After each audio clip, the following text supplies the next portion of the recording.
Welcome to another spine-chilling episode. Tonight, we dive deep into the terrifying true story of the haunted dollhouse. A tale so horrifying, it's been passed down through whispers, and yet, the haunting still lingers to this day. If you're brave enough, sit back and prepare yourself. This story begins in the 1980s.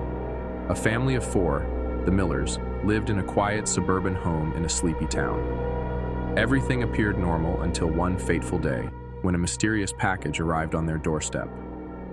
Inside, a small, intricately crafted dollhouse. But this wasn't just any dollhouse. It was eerily detailed, almost to an unnatural degree. Each room, each figure, each piece of furniture, perfectly replicated. No one knew who sent it or why, but they kept it, thinking it was some kind of gift from a relative. At first, it was subtle, a flickering light here, a door creaking there. But over time, the occurrences grew darker. One night, Sarah Miller, the youngest daughter, was playing with the dollhouse in her room.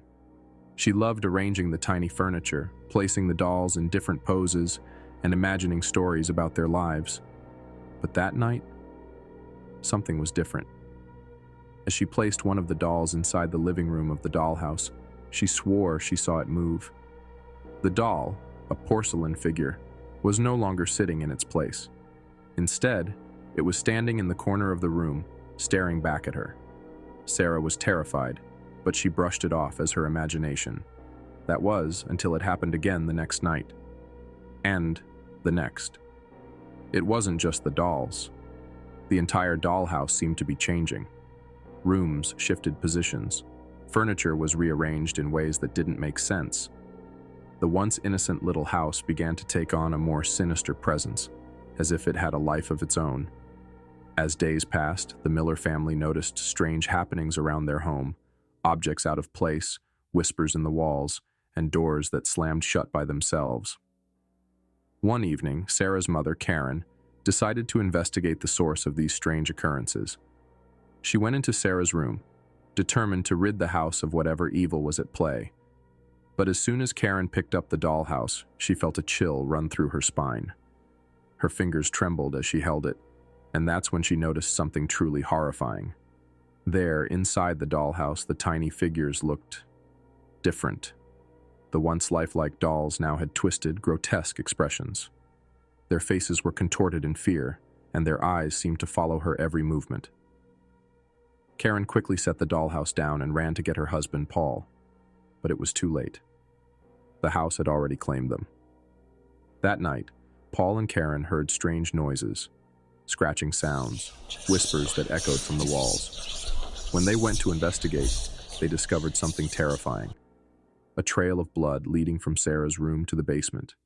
They found Sarah standing in the basement, her eyes wide with fear, clutching the dollhouse to her chest. But it wasn't just her that was affected. The house had begun to claim its next victim, Paul. In the following days, Paul became increasingly distant, withdrawn. His behavior turned erratic, and he would often speak to himself in hushed tones, as though responding to someone or something. One night, as Karen and Sarah slept, Paul disappeared. No one saw him leave, but the sounds of his footsteps echoed through the house, growing fainter until they stopped altogether.